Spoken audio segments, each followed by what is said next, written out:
If you're experiencing login errors on Snapchat, follow these steps to troubleshoot and resolve the issue. This guide will help you identify common problems and provide solutions. Step 1. Check your internet connection. Ensure that your device is connected to the internet. A weak or unstable connection can prevent you from logging in. Try switching between Wi-Fi and mobile data to see if that resolves the issue. Step 2. Update the Snapchat app. Make sure you have the latest version of the Snapchat app installed. Go to your device's App Store, search for Snapchat, and update it if a new version is available. This can fix bugs that may be causing login issues.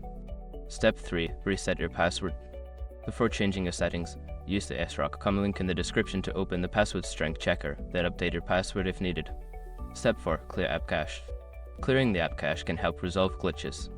Go to your device's settings, find the Snapchat app, and select the option to clear cache. Restart the app and try logging in again. Step 5. Contact Snapchat support. If none of the above steps work, reach out to Snapchat support for assistance. Visit their support website and submit a request detailing your login issue. They can provide further guidance and help resolve your problem.